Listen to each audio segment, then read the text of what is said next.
Bismillahirrahmanirrahim. Assalamualaikum warahmatullahi wabarakatuh. Bertemu kembali di dalam pelajaran bahasa kitab suci Al-Quran.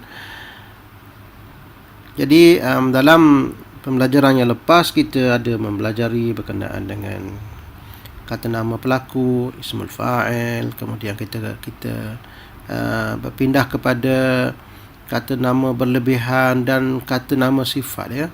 Dan untuk hari ini ya, sekiranya kita membaca surah, contohnya surah Al-Fil ni ya, kita akan terjumpa satu perkataan faja'alahum ka'asfim ma'kul. Pernah dulu ada orang tanya apa maksud ma'kul ni, sebab kalau tengok terjemahan Melayunya, maka Tuhan jadikan mereka, maka dia jadikan mereka seumpama daun kayu yang dimakan ulat. Jadi ada orang tanya mana ulatnya, makul ini ke ulat. Jadi sebenarnya terjemahan Quran itu dia lebih kepada penafsiran ya. Jadi makul ini bukan maksudnya ulat ataupun makul ini maknanya dimakan ya, dimakan. Ulat itu tambahan si penterjemah ya. Dia tidak ada di dalam perkataan ini yang ada makna ulat, ada. Makul tu maknanya dimakan ya, makul. Jadi apa jenis perkataan makul ini sebenarnya? Daripada kata dasar apakah perkataan ini lahir ya? Perkataan ini lahir daripada perkataan akala ya, ka dan lam. Hamzah, kaf dan lam ya. Hamzah, kaf dan lam. Akala. Fa'il mudhari'nya adalah ya'kulu. Ya'kulu. Ya'kulu. Ini adalah asal perkataan ma'kul ini ya. Ini akala ini adalah kata kerja normal ya. Kalau kita nak kata akala ya'kulu, jadi orang yang makan kita akan kata akilun. Ini kaedah dia. Jadi akilun, dia kena tambah, panjangkan lepas huruf pertama tu. Jadi akilun. Akilun maksudnya orang yang makan ya. Ini biasa ni akilun, orang yang makan. Fa'ilun. Jadi ini adalah kata nama pelaku. Akilun. Kalau kita majhulkan dia ya. Apa majhul dia bagi perkataan akala ni? Baik, perkataan akala ni bila kita majhulkan dia. Ingat majhul dulu kita belajar. Majhulnya ialah dengan cara kita yang pertama bagi depan dengan huruf pertama dan sebelum akhir bagi bawah ya. Sebagainya ukila. Ukila maknanya dimakan. Kalau atas ni ada orang makan, akala dia makan. Jadi kata nama pelakunya ialah akilun, yang makan. Manakala ukila ini pula dimakan ya. Yang atasnya ada orang makan, yang ni dimakan, tak nak sebut orang yang makan. Jadi nama dia majhul yang kita belajar di dalam pelajaran sebelum ni ya. Ukila, dimakan. Jadi kalau ukila fa'il mudhari'nya yu'kalu. Ingat tak dia punya cara nak membentuk majhul tu? Pergi balik pada pelajaran kita, kalau tak ingat insya-Allah yu'kalu ya. Yu'kalu. Dimakan ya, yu'kalu, yang mana dibagi ataskan yang sebelum akhir ni kalau untuk fa'il mudhari' ya. Kalau untuk fi'il madhi kena buat ukila, fu'ila macam ni ya. Jadi kalau majhul dimakan, kalau atas ni akilun, orang yang makan. Kalau nak kata orang yang dimakan ataupun sesuatu yang dimakan, apa yang perlu kita buat? Kita kena sebut macam ni ya, ma'kul. Jadi ma'kulun ini adalah kalau kita nak sebut ini dimakan, maka yang dimakan disebut ma'kul. Cara dia punya pembentukan dia macam tu, ma'kul. Kalau akilun ini yang kita belajar dulu dikenali sebagai nama pelaku, ismul fa'il. Untuk ma'kul ini dikenali sebagai ismul maf'ul ya. Ismul maf'ul iaitu nama yang kena, nama subjek yang kena, nama orang yang kena. Jadi kalau akala akilun, yang makan. Kalau ukila makul, yang dimakan, benda yang dimakan ya. Itu dia makul. Contoh lain senang kita nampak ya. Perkataan khalaqa. Khalaqa fa'il mudhari' ni apa? Ingat balik, yakhluqu. Kata dasar khalaqa. Khalaqa fa'il mudhari' yakhluqu. Yakhluqu ma yasha'. Khalaqa fi'il madhi, fi'il mudhari' dia yakhluqu. untuk kita nak mengatakan yang mencipta ataupun ismul fa'il, kita akan sebut ikut wazan fa'ilun. Jadi khaliqun. Khaliq adalah pencipta. Khaliqun. Baik, kalau kita nak kata dicipta, tak nak sebut orang yang cipta, kita akan majhulkan dia. Caranya adalah bagi depankan huruf pertama dan huruf sebelum akhir bagi atas. Sebutnya adalah khuliqa. Khuliqal insanu min ajal. Sebutnya khuliqa, kena ikut fu'ila. Jadi untuk majhulkan dia, kita untuk fa'il mudhari' kena sebut macam ni. Yukhlaqu, yukhlaqu. Di bagi depan kan, atas ni di bagi atas kan ya. Ini adalah cara pembentukan kata kerja majhul ya. Untuk kata-kata majhul ni, kalau kita nak kata kalau atas ni maknanya si pelaku ataupun si pencipta. Kalau bawah ni kita nak kata yang dicipta, noun juga, noun juga, tapi dia punya kata isim juga, tapi dicipta. Yang dicipta. Maka kita akan sebut ikut wazannya makhluk. Makhluk. Bahasa Melayu pun ada makhluk ni, saya ingat ya. Makhluk. Jadi kalau khalaqa yakhluqu, dia akan keluar ismul fa'il yang kita belajar sebelum ni. Khaliqun, pencipta.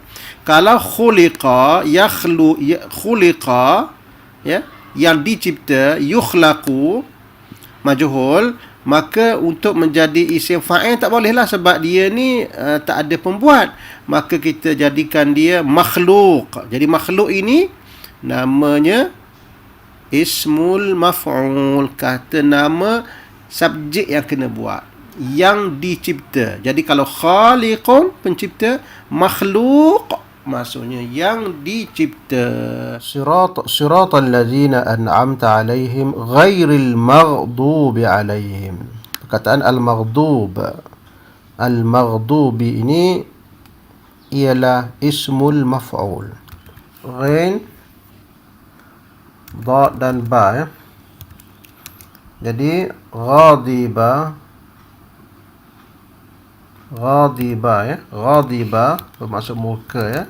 Ghadiba dimaksud murka. Kalau ghudiba dimurkai. Jadi daripada dimurkai ini dikeluar satu kata nama maf'ul ya, subjek yang kena. Jadi dia panggil maghdub. Jadi ghairil maghdubi alaihim waladdallin. Jadi untuk baris akhir tu dia boleh berubah lagi, nanti kita akan belajar di dalam pelajaran-pelajaran terakhir insya-Allah.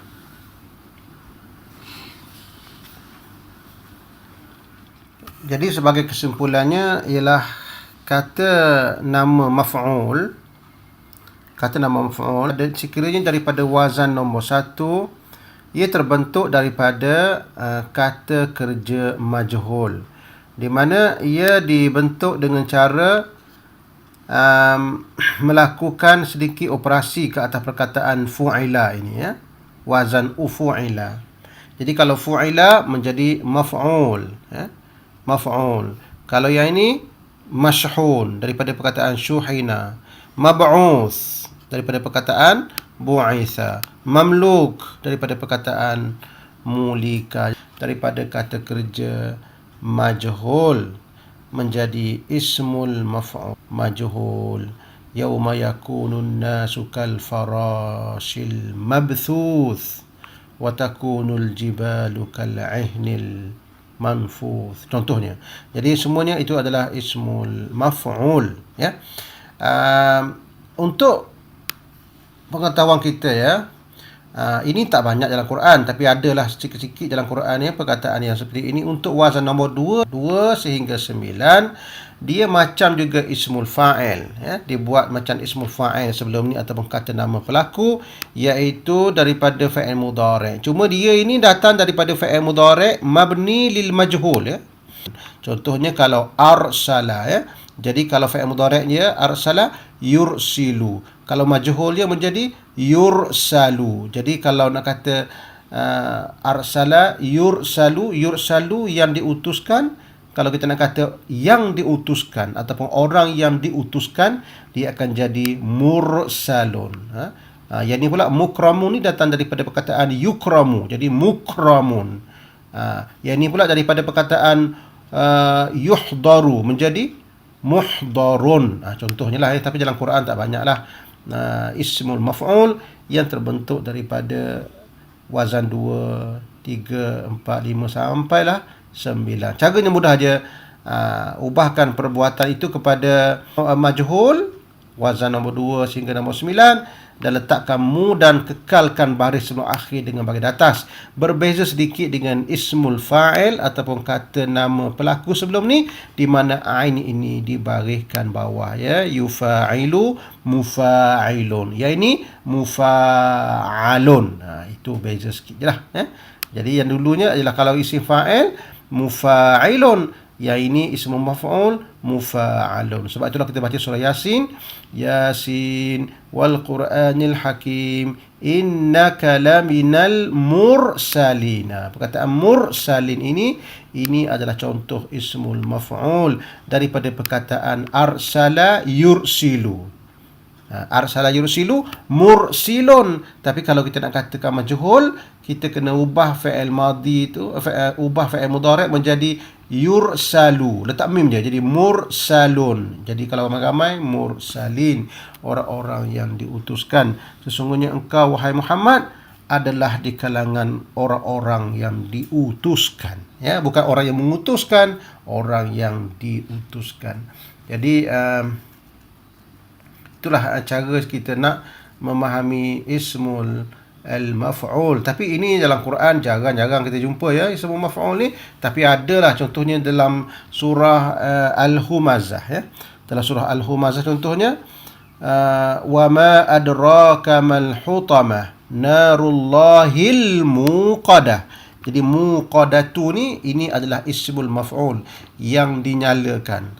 Neraka Allah yang dinyalakan, ya, yang bukan bernyala, dinyalakan, itu isim maf'ul. Muqadah, auqada, ya. Auqada maksudnya menyalakan. Auqada, auqada fi'il mudhari'nya yuqidu, yuqidu, yuqidu maksudnya menyalakan, ya. Yuqidu, menyalakan. Jadi kalau kita nak buatkan dia isim maf'ul, untuk wazan nombor 2 ni, kita kena guna fi'il mudhari'. Kita majhulkan dia dulu. Kita majhulkan dia dulu.